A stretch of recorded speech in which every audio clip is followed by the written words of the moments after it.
हमारे सभी पाठकों को प्यार भरा नमस्कार। तो मेरी आज की कहानी है प्रायश्चित की शुरुआत। Bye mom, bye dad. Meeni हाथ हिलाती कॉलेज चली गई। यह लड़की तो मुझे जीते जी मार डालेगी। 1000 बार कह चुका हूँ मुझे डैड नहीं पापा बोला कर, पर नहीं, अंग्रेज चले गए, लेकिन अपनी अंग्रेजियत यहीं छोड़ गए। सुबह सुबह ही निखिल का मूड खराब हो गया था। निखिल, मैं अपनी एरोबिक्स क्लास इंसेप में जा रही हूँ, वहाँ से किटी पार्टी और फिर वहीं से कारण आश्रम की मीटिंग में चली जाऊंगी। लौटने में देर हो जाएगी। रामदीन से कुछ हल्का खाना बनवा लेना। और हाँ, मीनी आज देर से लौटेगी। सुभद्रा जल्दी जल्दी बात समाप्त कर निकलना चाह रही थी, तभी निखिल ने सवाल उछाल दिया, क्यों आज क्यों देर हो जाएगी? अभी परसों ही तो देर से आई थी। उस दिन वह डेटिंग पर गई थी, इन दिनों वह ब्यूटी कॉन्टेस्ट की तैयारी में लगी है। सुभद्रा बोल तो गई, पर उसे निखिल के भड़कने का पूरा अंदेशा था, और वह वही हुआ। सुभद्रा, मीनी अब बड़ी हो गई है, तुम्हें उसकी गतिविधियों पर अंकुश रखना चाहिए। 2 दिन बाद ही मेरा दोस्त वर्मा परिवार सहित हमारी बेटी को देखने आ रहे हैं। बहुत ही सभ्य और संस्कृत परिवार हैं। मैं चाहता हूँ हमारी मीनी का रिश्ता यहाँ हो जाए। इस बारे में हम शाम को बात करेंगे, अभी मुझे देर हो रही है, कहकर सुभद्रा झटके से निकल गई। निखिल उसे जाते हुए देखता रहा और ख्यालों में खो गया। जज निखिल वर्मा को रिटायर हुए अभी कुछ ही महीने हुए थे, लेकिन इस कुछ महीनों में ही वे बहुत एकाकीपन अनुभव करने लगे थे। जब वे जज थे तो सुभद्रा का भी सामाजिक स्तर एकाएक ऊंचा हो गया था। वह कई स्वयंसेवी संस्थाओं और किटी पार्टियों की सदस्य बन गई थी। स्वयं उसके सेवा मुक्त हो जाने पर भी पत्नी की व्यवस्था बनी हुई थी, अपितु पहले से बढ़ गई थी। अपनी देह यष्टि को आकर्षण बनाए रखना भी इसलिए उसके लिए अनिवार्य हो गया था, और प्रतिदिन फिटनेस सेंटर जाना भी उसकी दिनचर्या का एक हिस्सा बन गया था। बेटी मीनी भी माँ के नक्शे कदम पर चल रही थी, पूरी तरह आज के भौतिकवादी युग में रंगी हुई। आज़ादी के 56 वर्षों में देश का कोई दूसरी इंदिरा गांधी तो नहीं दे गए। हाँ, 5 मिस वर्ल्ड और 2 मिस यूनिवर्स अवश्य दे दी। खैर, अब किसी तरह बेटी का रिश्ता दोस्त के बेटी से हो जाए तो सब चिंताओं से छुटकारा मिले, सोचते हुए निखिल कल्पनाओं के आकाश से धरती पर उतर आए। अंगतुक वर्मा परिवार के स्वगत को लेकर निखिल कुछ ज़्यादा ही उत्साहित थे। सुभद्रा ने भी आज घर पर ही रहने का निश्चय कर लिया था, लेकिन मीनी का कहीं अता पता ना था। खाने के बाद सभी बाहर हल्की धूप का आनंद ले रहे थे। तभी मीनी चहकती हुई गेट से प्रविष्ट हुई। सुभद्रा उसे आगाह करती इससे पूर्व ही चुस्त जींस और बिना बाजू के टॉप में मीनी हाय मॉम डैड करती आधम की। मॉम, मैं मिस मॉडर्न बन गई। मैंने इतनी मस्त कैटवॉक की कि सारा हॉल सीटियों और तालियों से गूंज उठा। इतना मज़ा आया मॉम की बस पूछो ही मत। अब मेरा अगला टारगेट है मिस इंडिया और फिर मिस यूनिवर्स। अदा से बोलते हुए मीनी खिलखिला पड़ी। मीनी, थोड़ा फ्रेश हो लो। सुभद्रा उसे खींचती हुई अंदर ले गई। बोझिल हो उठे वातावरण में वर्मा परिवार ने विदा ली। अगले ही दिन फोन पर निखिल को आशानुकूल जवाब मिल गया। निखिल, तुम्हारी बेटी बहुत सुंदर है, लेकिन मेरे घर की बहू बनकर शायद उसकी आत्मकक्षाएं पूरी ना हो पाए, इसलिए मैं क्षमा चाहता हूँ। निखिल के लिए ये घटना एक वज्रघात के समान थी। वे गुमसुम रहने लगे, लेकिन सुभद्रा और मीनी पर इसका कोई असर न था। सुभद्रा ने तो अष्टपट शब्दों में कह भी दिया, अच्छा हुआ मेरी बेटी उस दकियानुस परिवार की बहू बनने से बच गई। अरे, उसके लिए तो लड़कों की लाइन लगी है। सुभद्रा गलत भी कहाँ थी। मीनी के ही कॉलेज में पढ़ने वाला यश मीनी की सुंदरता से अभिभूत था। करोड़पति खानदान के इकलौते वारिस का रिश्ता आते ही सुभद्रा चट से हाँ कर दी। निखिल ने तो घरेलू मामलों में पूर्णतः चुप्पी साध ली थी। मीनी ने जरूर अपने कैरियर का हवाला देकर ना नुकर की, लेकिन सुभद्रा के समझाने पर शांत हो गई। मीनी की विदाई के साथ ही निखिल और भी एकांकी हो गए। उन्होंने स्वयं को पूरी तरह पुस्तकों में डुबा दिया। सुभद्रा पर इसका कोई असर ना पड़ा और वह पहले से कहीं ज़्यादा क्लब और सोसाइटी में व्यस्त हो गई। शादी के बाद मीनी का समय तो पंख लगाकर उड़ चढ़ा। यश के संग पार्टी, होटल, फिर लंबे हनीमून पे 2 माह कब बीत गए उसे पता ही ना चला। यश ने जब पिता के साथ पुनः शोरूम पर जाना आरंभ कर दिया तो मिनी के लिए दिन पहाड़ सा हो उठा। उसने पुनः जिम आदि जाना आरंभ कर दिया और मॉडलिंग एजेंसियों के चक्कर काटने लगी। यश के माता पिता को भनक लगी तो उन्होंने बेटे के माध्यम से बहू को समझाना चाहा, लेकिन मिनी कुछ भी सुनने समझने को तैयार ना थी। जब यश ने थोड़ी सख्ती बरतनी चाही तो वो गुस्से में घर छोड़कर आ गई। जब निखिल ने समझा बुझाकर उसे पुनः ससुराल भेजना चाहा तो सुभद्रा बीच में आ गई। उसके अनुसार मिनी को अपना कैरियर बनाने का पूरा अधिकार है और यश और उसके घर वाले उसके पैरों में बेड़ियां डालने का प्रयास कर रहे थे। निखिल और यश ने समझौते का भरसक प्रयास किया पर सुभद्रा ने उनकी एक न चलने दी। मिनी की जिंदगी पुनः पुराने ढर्रे पर चल पड़ी।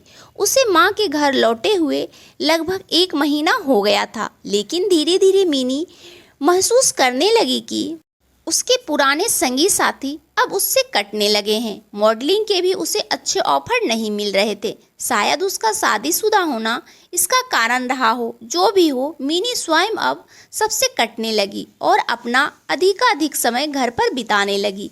यही नहीं, इन दिनों उसे यश की याद भी बेहद सताने लगी थी। उसके साथ बिताए मधुर लम्हों को याद कर वह अकेले में भी मुस्कुरा देती। वह महसूस करने लगी थी कि अपना घर छोड़कर उसने बहुत बड़ी भूल की है। भला पूरी जिंदगी वह यश के बिना कैसे गुजार सकती है। अपना भविष्य उसे अंधकार में नजर आने लगा। रह रहकर उसे माँ पर गुस्सा आता था। जब वह पापा को अकेले दिन रात पुस्तकों में डूबा देखती तो माँ के प्रति उसका गुस्सा दुगना हो जाता। क्या उसके बिना यश भी इतना ही एकांकी हो गया होगा।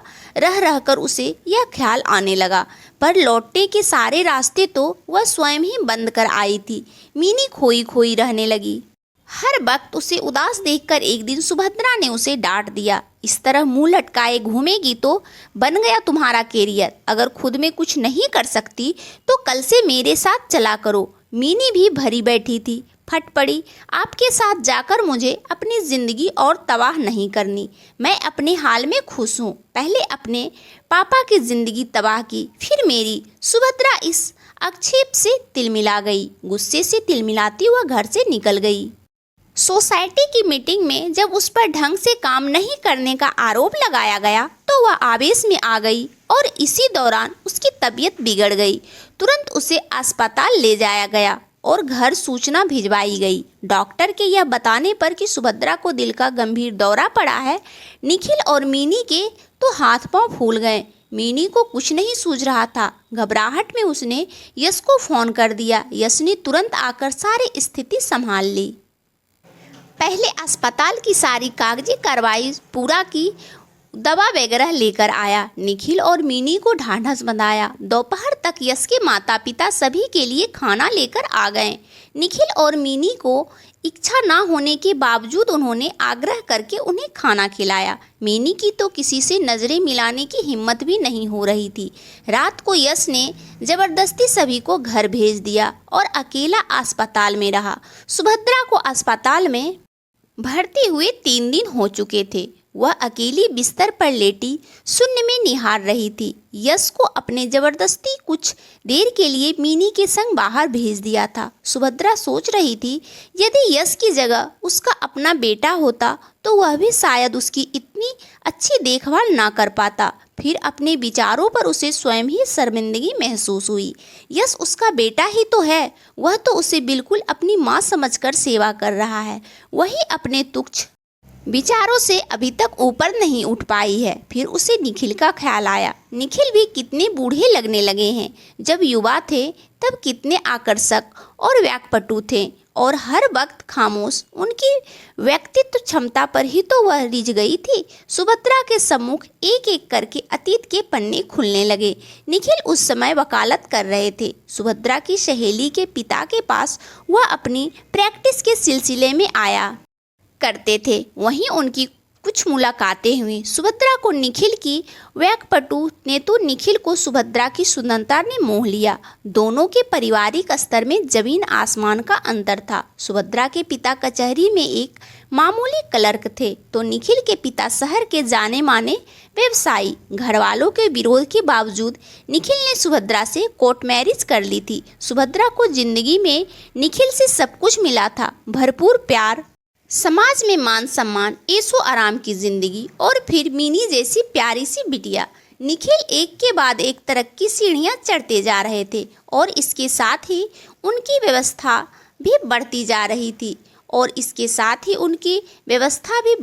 रही थी फिर वह मीनी और सुभद्रा को अपना कीमती वक्त देने का भरसक प्रयास करते। याद आ रहा था सुभद्रा को एक बार उसने निखिल से अपने अकेलेपन की शिकायत की थी तो निखिल 15 दिनों का अवकाश लेकर उसे और मीनी को पहाड़ों पर घूमने ले गए थे। उन्होंने ही सुभद्रा को कई किटी पार्टियों और सभा सोसाइटी का सदस्य बनाया ताकि उनके व्यस्त रहने पर सुभद्रा का मन लगा रहे। सुभद्रा को मामूली सिर दर्द या बुखार होता तो निखिल अपनी प्रैक्टिस छोड़ रात दिन उसके सिरहाने बैठे रहते। सुभद्रा उन्हें कोर्ट चले जाने को कहती या प्रैक्टिस में घाटा हो जाने का ध्यान दिलाती तो निखिल को अच्छा नहीं लगता था। वे कहते, सुभद्रा, जिंदगी की कोई भी चीज़ मेरे लिए तुमसे बढ़कर नहीं है। और सुभद्रा निहाल हो जाती। उन्हें भरपूर प्यार करने वाले निखिल को उसने जिंदगी के सबसे नाजुक मोड़ पर कितना एकांकी कर दिया है। जीवन के जिस पड़ाव पर उन्हें सुभद्रा के साथ की सबसे ज़्यादा ज़रूरत थी उसी पड़ाव पर उसने हाथ झटक लिया। जो स्त्री अपना घर संभाल सके उसे भला समाज सेवा का क्या अधिकार है। और मीनी उसके साथ भी कहाँ न्याय कर पाई। वह बस फैशन और आधुनिकता के पीछे भागने वाली जीती जागती गुड़िया बनाकर रख दिया उसे। काश उसने उसे कुछ अच्छे संस्कार दिए होते तो आज वह एक सुखी जीवन बिता रही होती। एक और यश जैसा संस्कारशील युवक है जिसे देखकर कोई भी उसके माता पिता की प्रशंसा किए बिना नहीं रहेगा कि उन्होंने अपनी संतान को कितने अच्छे संस्कार दिए हैं। वही दूसरी ओर मीनी है, अक्षखल, अभिमानी और मुंहफट। उसे ऐसा बनने और उसकी ज़िंदगी बर्बाद करने की जिम्मेदारी वह स्वयं है। मीनी ठीक ही तो कह रही थी, ना तो वह अच्छी बीवी बन पाई और ना अच्छी माँ। भगवान ने उसे यह दूसरा जीवन शायद अपनी गलतियां सुधार लेने के लिए ही दिया है। एक दृढ़ निश्चय के साथ सुभद्रा पलंग पर उठकर बैठ गई। तभी निखिल ने कमरे में प्रवेश किया। अरे रे, ये क्या कर रही हो? अभी बहुत कमजोर हो, लाओ मैं तुमको सहारा देकर बैठा देता हूँ। कहते हुए निखिल ने सुभद्रा को तकिए के सहारे बैठा दिया। सुभद्रा एकटक निखिल को देखे जा रही थी। ऐसे क्या देख रही हो? निखिल ने पूछा। हाँ, कुछ नहीं। मुझे छुट्टी कब मिलेगी? सुभद्रा ने पूछा। यही तो बताने आया था मैं। कल तुम्हें छुट्टी मिल जाएगी, कल तुम घर चल सकोगी। लेकिन अभी कुछ दिनों तक तुम्हें पूर्ण विश्राम करना होगा। कुछ समय बाद ही तुम घर से बाहर निकल पाओगी। निखिल ने समझाते हुए कहा। मुझे अब कहीं नहीं जाना निखिल। इतने बरसों बाद तो मुझे अब कहीं नहीं जाना। इतने बरसों बाद तो घर लौट रही हूँ, अब कहीं नहीं जाऊंगी। सुभद्रा बुदबुदा रही थी। तुम्हारी तबीयत ठीक नहीं है, तुम लेट ही जाओ। कहते हुए निखिल ने सुभद्रा को फिर से लिटा दिया। घर लौटकर सुभद्रा बहुत राहत महसूस कर रही थी। घर भी उसे कुछ नया नया सा और बेहद अपना लग रहा था। सच है, जब देखने वाले का दृष्टिकोण बदल जाए तो हर चीज़ स्वतः ही बदल जाती है। बहुत दिनों बाद सभी डाइनिंग टेबल पर एक साथ खाना खा रहे थे। यश भी मौजूद था। आजकल रामदीन बहुत अच्छा खाना बनाने लगा है। सूप और सब्जी बहुत टेस्टी बने हैं। सुभद्रा ने चुप्पी तोड़ते हुए कहा। यह रामदीन का नहीं, तुम्हारी बिटिया के हाथों का कमाल है। निखिल ने सब्जी परोसते हुए कहा। क्या सचमुच? मीनी, तुमने कब खाना बनाना सीखा? सुभद्रा को अब भी विश्वास नहीं हो रहा था। मम्मा, वो जब मैंने घर रहना शुरू कर दिया था तो मन लगाने के लिए किचन में हाथ आजमा लिया करती थी, मीनी ने सुखचाते हुए बताया। हालांकि मन ही मन अपनी प्रशंसा सुन वह बेहद खुश हो रही थी। और उस समय तो उसका चेहरा खुशी से चमक उठा जब यश ने भी सुभद्रा का समर्थन करते हुए कहा कि खाना वाकई बहुत स्वादिष्ट बना है। उपयुक्त मौका जानकर सुभद्रा बोल पड़ी, लेकिन अब मेरे भाग्य में इतना स्वादिष्ट खाना अब ज़्यादा दिन कहाँ लिखा है। ऐसा क्यों बोल रही हो सुभद्रा? निखिल ने टोका। अरे बाबा, कुछ दिनों में मिनी यश के संग अपने घर चली जाएगी, फिर मुझे इतना अच्छा खाना कौन बनाकर खिलाएगा? सुभद्रा शरारत से बोली। ऐसी क्या बात है मम्मा, आपका जब मिनी के हाथ का खाना खाने का जी चाहे आप वहाँ चली आना, आखिर वह भी तो आपका ही घर है, यश ने सरलता से कहा। निखिल मन ही मन सुभद्रा की प्रशंसा किए बिना ना रह सके। इतनी चतुराई से सबके दिलों की बात उसने जुबा से इतनी सहजता से बयां कर दी थी और सुभद्रा मन ही मन सोच रही थी कि यह तो प्रायश्चित की शुरुआत भर है। तो दोस्तों, कैसी लगी मेरी कहानी कमेंट करके ज़रूर बताएं, और कहानी अच्छी लगे तो इस कहानी को लाइक, चैनल को सब्सक्राइब जरूर कीजिएगा। आप सभी अपने जीवन में बहुत खुश रहें, यही भगवान से प्रार्थना है। धन्यवाद दोस्तों।